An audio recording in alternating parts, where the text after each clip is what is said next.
अगर आप revise estimate देखिए तो 22-23 में आपने शिक्षा के लिए 55,111 करोड़ रुपए मांगे हैं और इस साल आपने 42,381 करोड़ रुपए खर्च के लिए दिया है। अर्थात आप 22-23 के मुकाबले 23% राशि 23-24 में खर्च करना चाहते हैं। और ये सब बिहार सरकार का जो डाटा है, जो बिहार सरकार के माननीय वित्त मंत्री ने रिलीज किया है, मैं उससे पढ़ रहा हूँ। मैंने पूरा बजट पढ़ा है और इसमें कुछ भी मेरे द्वारा कहा गया नहीं है। जो बिहार सरकार डाटा दे रही है वही सब मैं पढ़ रहा हूँ। उसी प्रकार से एक तरफ प्रधानमंत्री कह रहे हैं कि हर गरीब को आवास मिले।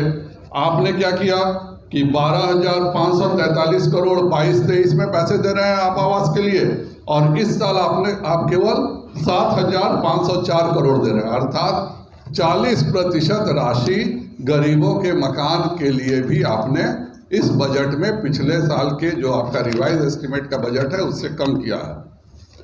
बिजली के क्षेत्र में हमारे बहुत प्रमुख मंत्री हैं, लेकिन उसमें भी 16,439 करोड़ के मुकाबले इस बार केवल 11,436 करोड़ दिया गया, अर्थात 30% कम।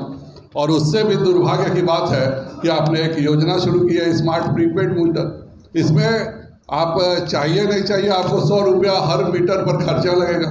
कितने गरीब बेचारे हैं जिनका 200-300 रुपया बिल ही आता है, आप 100 रुपया खाली स्मार्ट मीटर के नाम पर आप लेना चाह रहे हैं एक गरीब से। उसी प्रकार मतलब हमारा यही कहना है कि क्या बिहार को फिर से आप गर्त में भेजना चाह रहे हैं, क्योंकि बिहार ने 1990 से 2005 का काल देखा और बिहार ने 2012 से 2017 का भी कार्यकाल देखा। जब एनडीए में के शासन नहीं था, भारतीय जनता पार्टी शासन में नहीं थी और यही नीतीश कुमार मुख्यमंत्री थे, तो भी बिहार का औसत जो परसेंटेज है आमदनी का 2012 से 17 के 5 सालों में राष्ट्रीय औसत से कम था। और इतने मुश्किल से 17 के बाद फिर जब एनडीए में भाजपा की सरकार बनी तो आज हमारा विकास दर जो है वह राष्ट्रीय औसत से ज़्यादा है। अब फिर से ये महागठबंधन की सरकार बन गई है, तो क्या उसके लिए आप फिर विकास दर घटाने जा रहे हैं क्या? क्योंकि आपका पूरा का पूरा बजट झूठ बोल रहा है। आप विधानसभा में बजट रखे हैं और आपका पूरा बजट, आप ही का बजट मैं पढ़ रहा हूं, मैं एक शब्द अलग से नहीं पढ़ रहा हूं। ये जितनी बातें मैंने कहा है माननीय विजय चौधरी जी के बजट से ही मैंने ले करके किया है। मेरा जनता से भी अपील है कि शुद्ध भारतीय जनता पार्टी की ही बिहार की सरकार बिहार में विकास कर सकती है और इसीलिए बिहार में भाजपा की सरकार बननी चाहिए।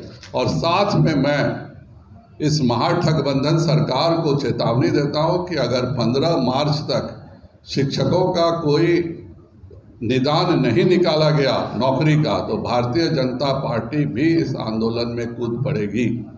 और आप लगातार झूठ बोल रहे हैं। जब अप्रैल में आपने भाजपा से कहा था पिछले साल कि हम शिक्षकों को नौकरी देंगे, आपका एक मानसिक विकलांग शिक्षा मंत्री, मैं तो उसको मानसिक तौर पे विकलांग मानता हूँ, उसने भी कह दिया कि भाई हम नौकरी का मैंने दस्तखत कर दिया है। नीतीश कुमार जी भी सुने, आप लोग के जितने आप लोग मीडिया चैनल से सब होली के पहले शिक्षकों को तोहफा मिलेगा, होली के पहले जिस मीडिया चैनल में जाते थे ये दिखता था। उसके बारे में बजट में आप 1 रुपया नहीं देते हैं। तो आप बजट में पैसा नहीं देते हैं तो आप शिक्षकों को नौकरी कैसे दे दीजिएगा? तो अगर 15 मार्च तक शिक्षकों के नौकरी का कोई सलूशन नहीं निकला तो भारतीय जनता पार्टी इस आंदोलन को निश्चित तौर पर अंतिम परिणति तक इस आंदोलन में भाग लेगी। मैं पुनः एक बिहारी होने के नाते माननीय मुख्यमंत्री से कहूँगा कि शिक्षकों को और जो नौकरी के जो भी 2,34,000 भारतीय जनता पार्टी के समय तय हुए नौकरी हैं उनको वह शीघ्र पूरा करें, नहीं तो भाजपा आंदोलन के लिए मजबूर हो जाएगी।